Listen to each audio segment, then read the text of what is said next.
Assalamualaikum warahmatullahi wabarakatuh. Waalaikumsalam warahmatullahi wabarakatuh. Selamat pagi, siang, dan malam Zoomer yang ada di seluruh Indonesia. Selamat pagi, siang, malam juga Pak Heldi. Selamat pagi, siang, dan malam. Salam sehat selalu. Salam sehat selalu. Salamnya Bapak ini salam pengadaan. Salam ya? pengadaan dari Bogor. Salam pengadaan dari Bogor. Baik, kembali lagi di channel Toko Zoom Official. Teman-teman, sekali lagi saya ingatkan dari awal, jangan lupa untuk like, share, dan komen di channel kita, di Instagram kita juga di @tokozoom.com, dan kemudian website kita juga jangan bosan-bosan dikunjungin.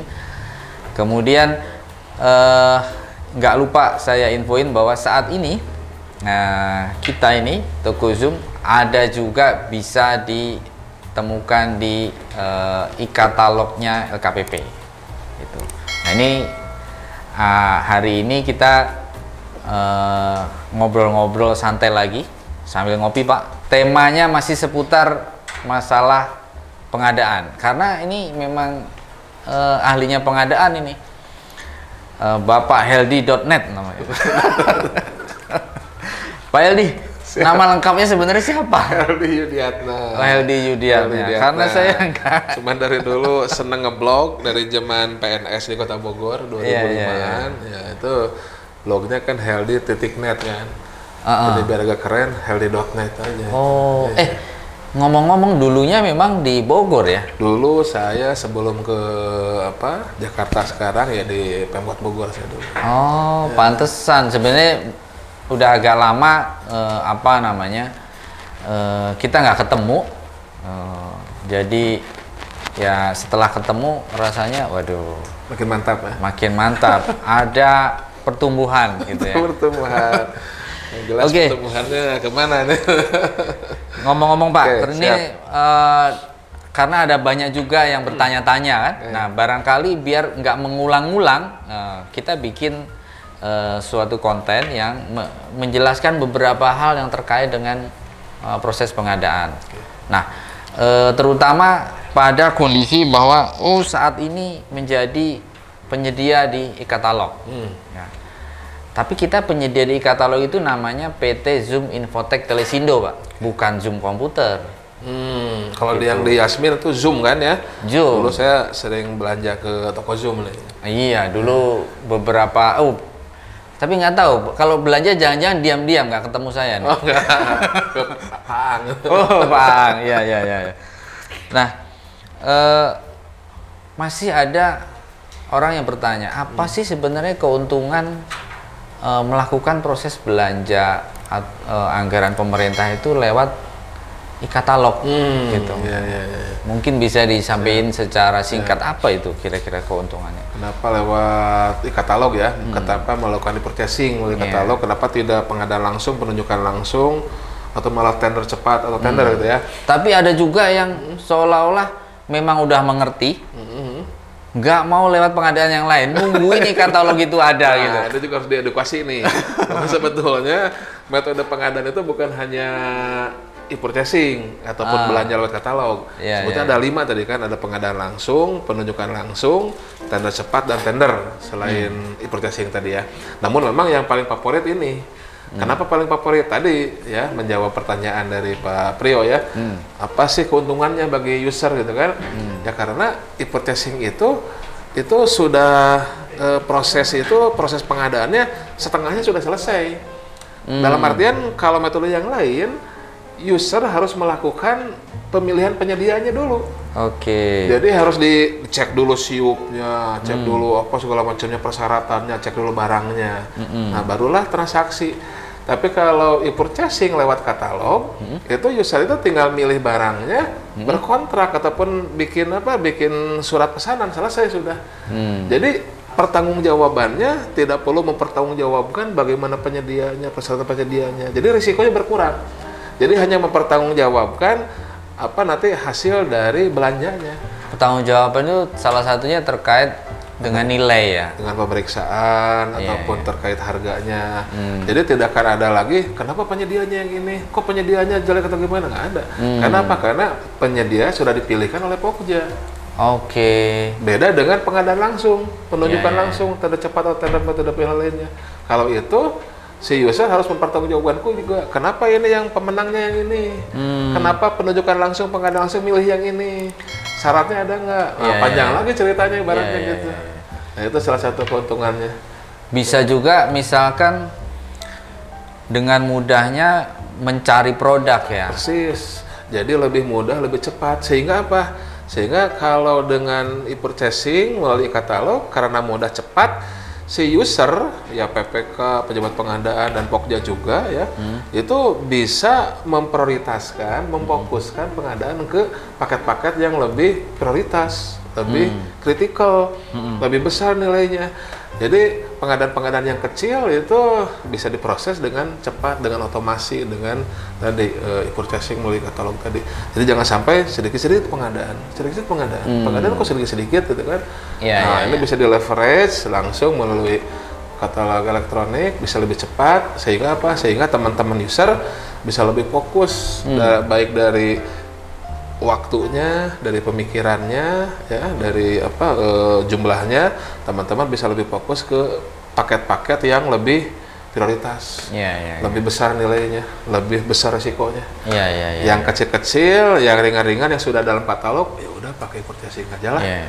Kalau dari sisi IT mungkin saya menambahkan, dengan adanya e-katalog ini kan seperti instruksi presiden, semua sektor harus cakap digital.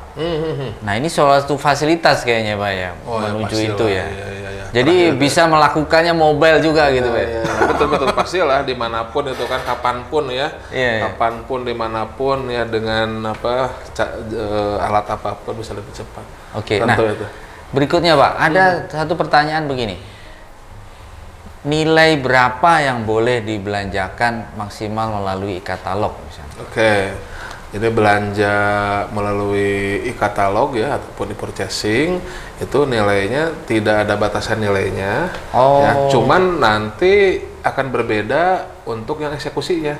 Jadi kalau sampai dengan nilai 200 yang eksekusi itu pejabat pengadaan. Tapi kalau di atas 200 yang eksekusi itu adalah PPK. Pejabat pembuat komitmen. Nah ini sekaligus menjawab pertanyaan kalau ada yang tanya, siapa sih yang boleh eksekusi proses belanja lewat e-katalog LKPP itu? Berarti itu batasan nilai tadi? Kalau untuk batasan e-katalog ataupun e-purchasing melalui katalog elektronik itu tidak ada batasan, tapi yang melakukannya, yang melaksanakannya sampai dengan 200 itu pejabat pengadaan. Ada lagi pertanyaan Pak, misalkan pejabat pengadaan berhalangan. Tapi itu nilai pengadaannya di bawah 200. Apakah boleh yang eksekusi PPK? Pejabat berhalangannya kenapa dulu nih? Misalkan pensiun. Pensiun. Siap, ya, bukan kena COVID tapi ya. Kalau kena, ya ini untungnya e-katalog Pak. Kalaupun kena COVID dia bisa eksekusi di tempat isolasi. Masih bisa ya, aman ya. Ya tentunya PPK itu kan di atas 200 ya. PPK kan juga pekerjaannya sebetulnya bukan hanya untuk eksekusi nilai-nilai yang kecil begitu ya. PPK sebetulnya banyak kerjaan yang lain. Tentunya saya yakin masih banyak pejabat pengadaan yang mampu lah gitu ya. Karena pejabat pengadaan kan syaratnya juga hanya sertifikat dasar atau oleh jabatan fungsional pengadaan masih ada. Teman-teman di UKPBJ juga pasti bisa membantu. Jadi maksud saya daerah insya Allah tidak akan kekurangan stok untuk pejabat pengadaan. Nah, bisa koordinasi dengan UKPBJ-nya, dengan unit kerja pengadaan barang jasa di daerah masing-masing. Pasti akan dibantu oleh teman-teman di UKPBJ. Tapi prosesnya sebenarnya sama, urutan prosesnya itu secara administratif dan pertanggungjawaban. Kalaupun yang melakukan proses belanja pejabat pengadaan nantinya juga harus approval dari pejabat pembuat komitmen. Tentu harus ada approval dari PPK karena kan yang melaksanakan kontrak. Karena sebetulnya e-purchasing itu sebetulnya bukan pemilihan penyedia, sebetulnya penyedia sudah dipilihin kan? Betul. Sebetulnya itu sudah eksekusi pembeliannya, eksekusi pesanannya itu. Nah tentunya sebetulnya ketika eksekusi, ketika pelaksanaan pekerjaan, PPK sebetulnya secara filosofis ya yang berperan itu. Jadi ibaratnya pejabat pengadaan itu sebetulnya hanya memilihkan item barangnya, betul. Langsung pilih harga yang termurah berapa, betul. Siapa yang bisa dinego. Betul, itu. Gitu. Nah sebetulnya kerja utamanya adalah PPK, menjamin barangnya memang kualitasnya bagus segala macam. Ya. Karena apa? Karena e-purchasing itu sebetulnya secara filosofis itu sudah ada di tataran ya tadi sudah selesai pemilihan penyedianya. Ya. Gitu. Kurang lebih seperti itu. Guys, banyak ini bahasanya ini guys. Aduh, nggak cukup waktu kita ketemu nih. Iya, nggak apa-apa. Kita pokoknya sering-sering ketemu berarti. Siap. Nah, tujuannya berarti berikutnya sesi khusus bahasan pengadaan ini untuk ikut mencerahkan kawan-kawan kita yang di sana, Pak. Oke. Jadi sesekali saya juga akan kolaps dengan channelnya Bapak. Mungkin Bapak akan nanya-nanya balik. Ada di followernya Bapak yang mau tanya-tanya tentang teknologi, boleh Pak. Karena kita memang kebetulan bisnis kita fokusnya salah satunya di teknologi. Studio Tokozum Studio ini juga kita bikin sendiri. Mantap. Bikin sendiri. Tapi sebelumnya tujuannya bukannya semata-mata kita ingin ngikutin tren, bukan. Nah, tapi kita di sisi lain ada pandemi ini, kita membantu dunia pendidikan. Jadi ada beberapa sekolah yang nggak punya fasilitas untuk online. Fasilitas ini bisa dimanfaatkan, Pak. Nah, kemarin udah jalan contohnya dari teman-teman SMK. Di forumnya SMK, kita bikin di sana ada SMK Connecting tuh, Pak. Jadi ada guru-guru SMK datang ke sini, ada suatu materi, kemudian kita juga memberikan tambahan kegiatan buat teman-teman SMK, kompetisi online dan segala macam. Murid-muridnya nggak?